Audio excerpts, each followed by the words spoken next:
Well, good morning. Absolutely beautiful Tuesday morning here up in northern Alberta. I've been up since about 3 with the little one. We had breakfast around 5, and then we sort of just hung around and played a little bit because we didn't have the rest of the crew with us. I'm also just gathering up some stuff off the lawn here. Hats and coats and things, shoes, because it is supposed to rain today. This morning it was, last night it was 90% chance of 25 to 30 mils of rain basically all day today. But as is the norm around here, and I say it almost all the time, almost every other video, the folks that predict the weather up here, they are very, very unreliable. So you often never get what they say. The weather just does what it's going to do. So it does look like it could rain. Hasn't rained yet. So now, why was I a little late to get started? Because it is what? It's just after 9 now. And like I say, we've been up since 3. The rest of the crew moved into the treehouse last night for a sleepover. So Corey and the other 2 kids, they piled up all their blankets and went up there and slept over in the tree fort. Yesterday was Canada Day, and we did a little bit around here. So we've kind of set up this area now to be our fire pit. Got to pick some of this stuff up. There used to be where the Sandbox was. We moved that under this deck. It's back behind that rock wall now is our Sandbox. And then we put that railing on there yesterday. And we made it so that window opens so they can just climb out that window. And then there's a pulley and a bucket here so they can hoist all their snacks and stuff up there. Grab this level and take it back to the shop. And I mean, kind of a bit over the top, overkill, but we have underground power to this playhouse. So they just ran an extension cord up into the tree fort, and they put a little TV and a little DVD player in there. So during the sleepovers, the kids can watch a movie before they go to bed. And I gotta say, actually, not last night, the night before, I actually slept in there. It was quite nice. So, but all that aside, it's time to get back to work. I only have basically 2.5 tons of feed to make this morning before the rain, hopefully. So I'm going to do that right away. And then we will, we're going to plan our day around the rain. If it rains, I might rip down and get the swather header out of that other shed on that other property because it needs a little bit of repair. I'll discuss that once we get the header up here. If it doesn't rain, I don't know. We should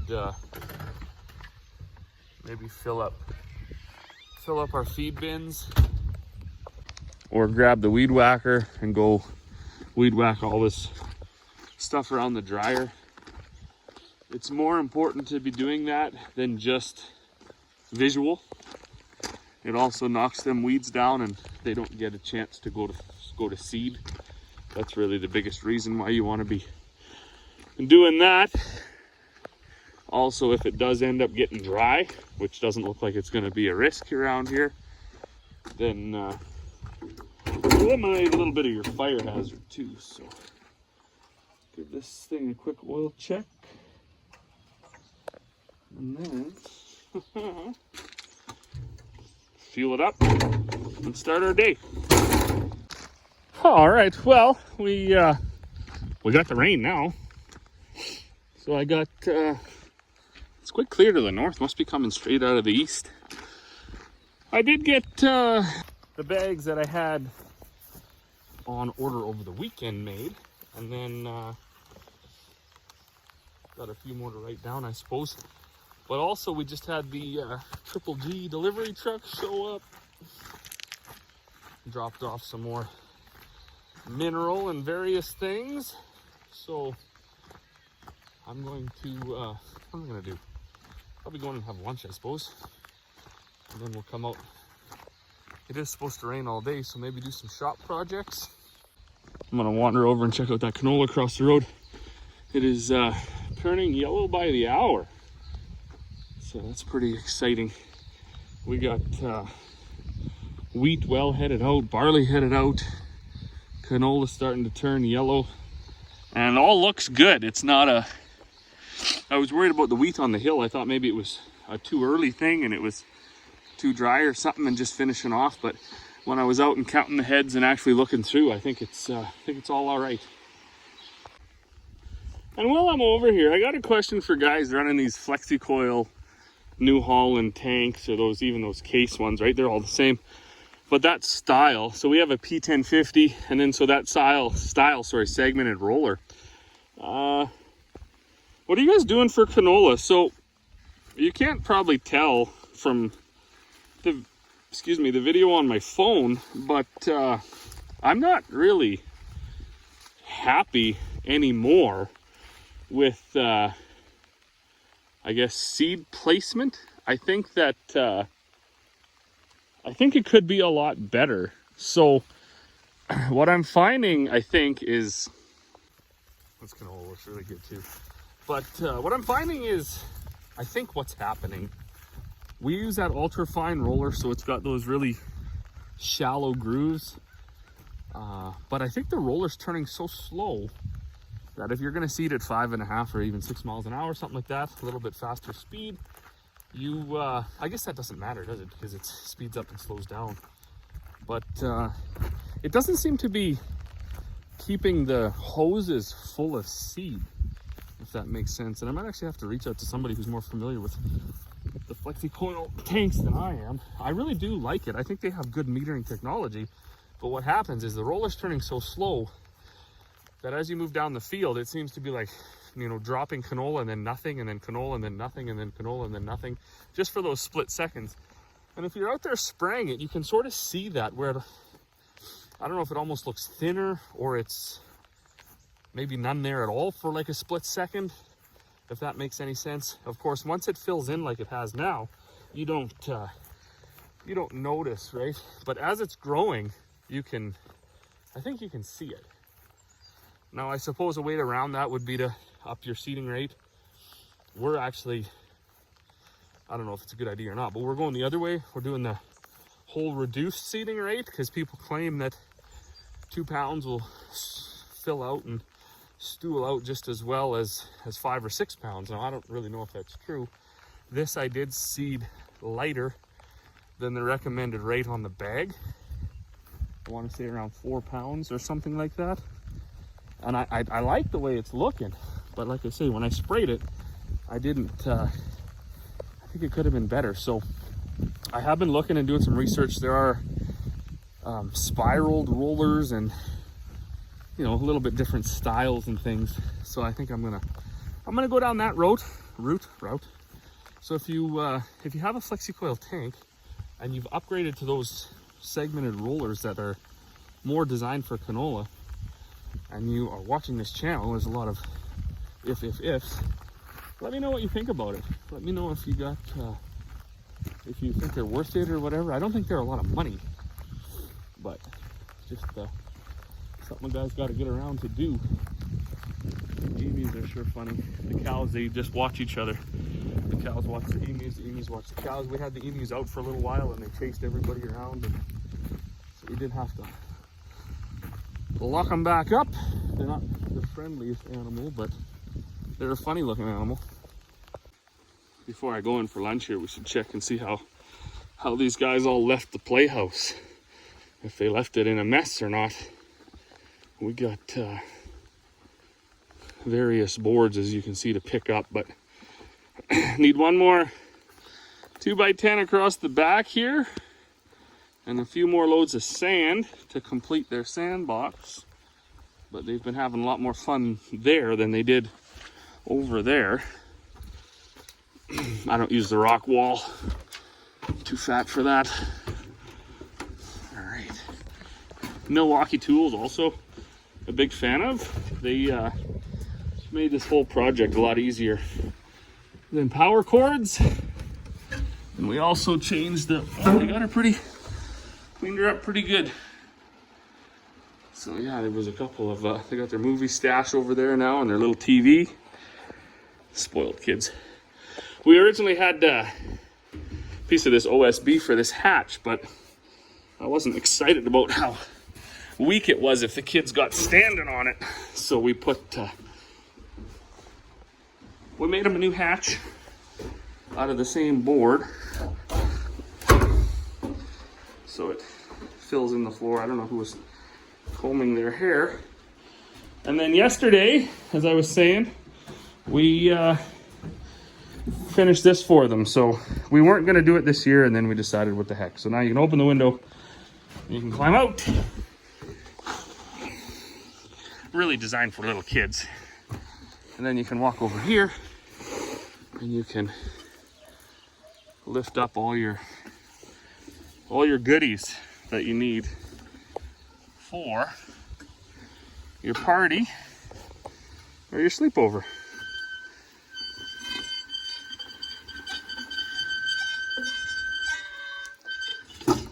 Whoop. Perfect.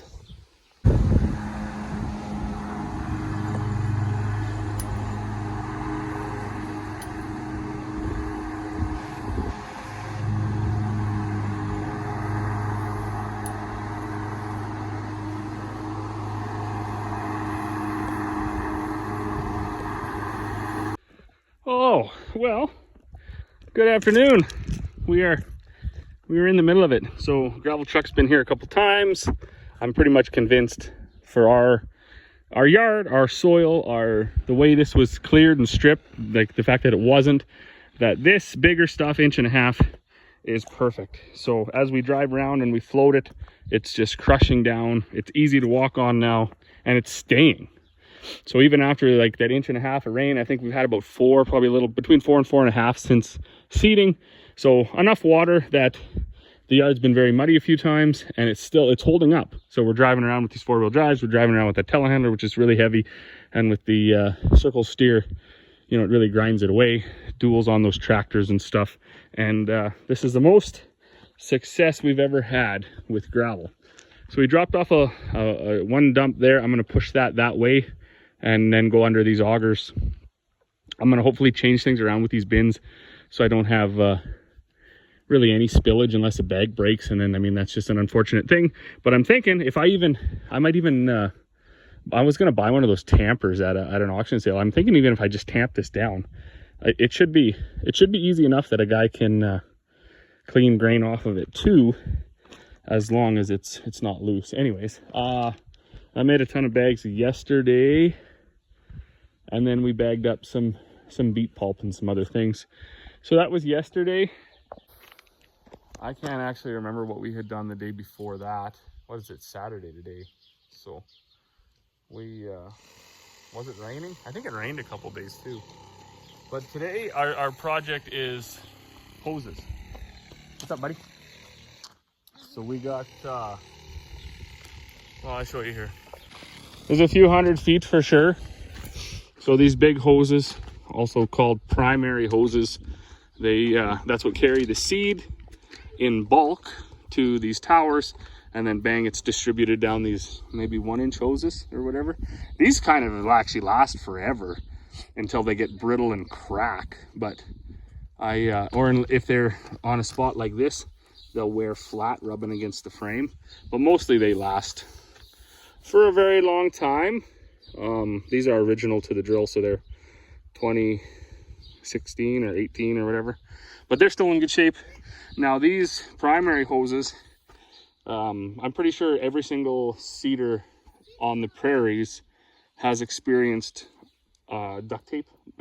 So what you do, you're driving along and you look back and you start to see fertilizer on the frame, or, you know, spraying if you got good enough eyes.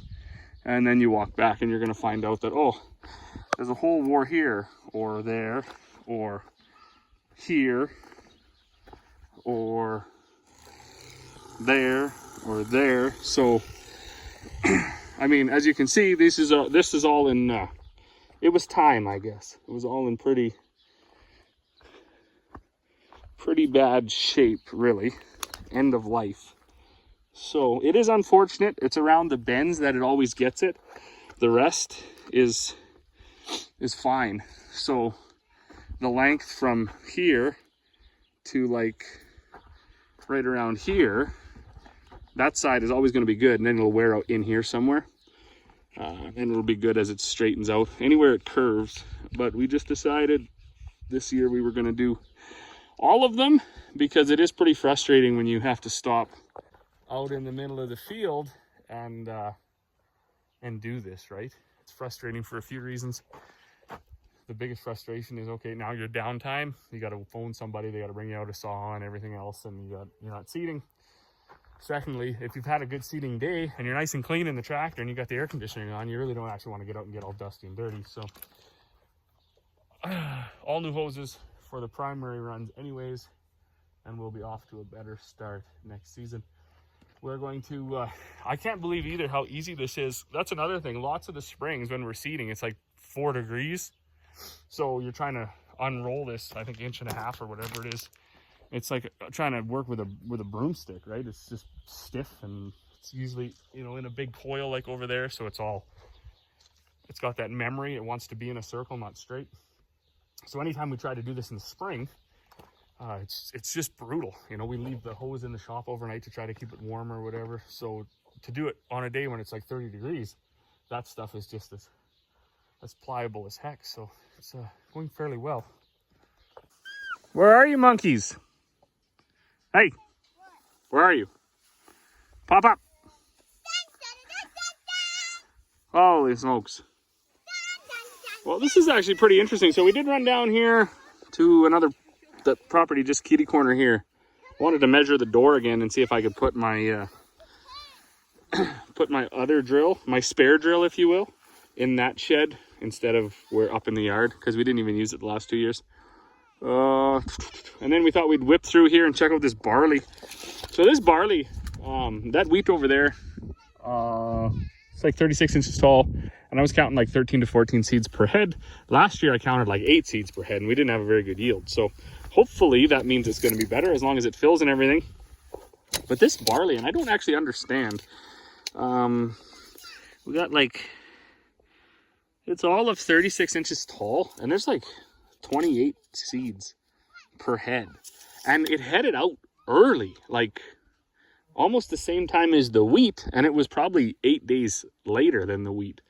So this is still just Metcalf barley. It's it's looking really good. So my test for height is always the hand at my side test. So I'm a pretty tall guy, 6'2", but if I can touch it with my fingertips, I know it's comparable. So there should be lots of product here. I don't know if that's a good thing or not. But anyways, I know they try to get those dwarf varieties so you don't have to waste so much time growing straw. But I don't mind a taller crop. One thing I'm surprised is it hasn't laid down yet, which is good. I don't want it to. That's always a disaster because we got some rocks that we don't pick. But as far as it goes, this is looking ideal. So we worked this last year. We dissed it. So this was... last year was peas and canola, and that's one of the reasons why we do that. Even if you don't get a good pea and canola crop, you always get a really good cereal crop the following year.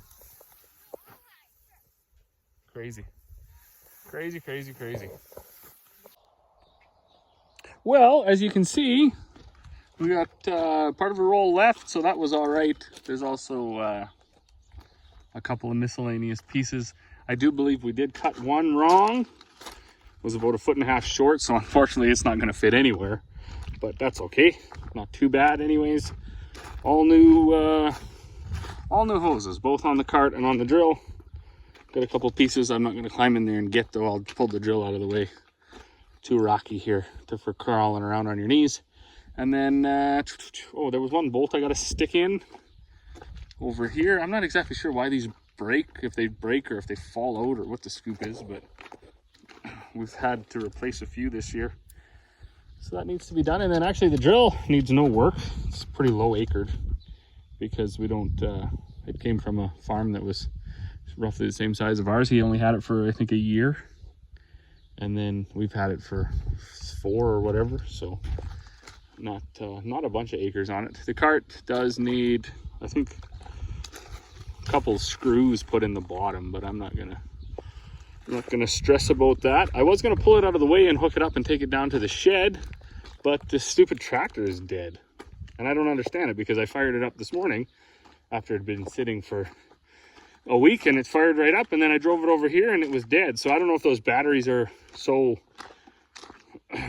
they just got one start in them and then they need to be boosted again, or if I got a bad connection, or if I got a starting solenoid or something that's playing out. But I did throw the old trail charger on here, so we'll leave her blast away. Actually, I'm gonna try and start it one more time before I go in for supper. It's only like about 5:15, but it is Saturday and it is a beautiful day, so we're not going to work the weekend away here. We're going to shut her down. Probably go and watch the kids swing on the swing set or something. Ouch. I just whacked myself in the head there. Well, good morning. I've been actually sitting on the deck here since about 6:45 because well, there was a guy going to pick up a bag, so I was just kind of sitting there waiting. And what a beautiful morning! Pretty impressed with the way the yard has turned out in a relatively short period of time. So I'm not too sure what I've even put on here for video. I know I haven't done a little bit, but this was all bush, like whatever it was 2 years ago, and now we got her. Quite a bit of work left to do on that side yet. Smooth that dirt out and pick through the roots and rocks and everything. Of course, over here is where we're setting up our little sitting area, the fire pit and the kids' playhouse and everything else like that. Finally got some strawberries to flower. Of course, we've had a bit of a tough growing season the last couple of years for things like that, because when you get minus 40 with no snow cover, that's pretty hard on the berries. They don't like that at all. So last year we had almost no production. The wild Saskatoons and everything, they were all fairly pathetic. Raspberries are starting to come. We got a little bit of weeding and stuff to do in between them there. Garden is looking good though. So Buddy and I were doing the carrots the day before last. Got one more row to do here, and then some, what is that? I don't even know. Onions, and then I thought there was beans in here, over there, I guess. So a little bit left to do here, but we've always got lots to do. So even the dude that was here this morning, he was like, you guys always seem to be so busy. And I said, wow, it just looks that way. We're actually sort of useless when it comes to time management and stuff. We always have a lot of chaos in the yard. But we did get the tubes, hoses, whatever you want to call them, done.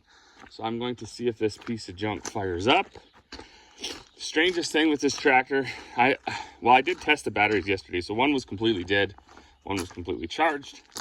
It has that stupid 24 volt, whatchamacallit, system plus blah, blah, blah. Anyways, so I got the batteries unhooked and switched around. I'm going to test them again here and see. This has been on all night, so it should be charged by now if it was going to be charged at all. This was the one that was totally dead, but it was on the front, so I just switched them front and back. So we'll test them and see what happens, hook it up and see if it starts.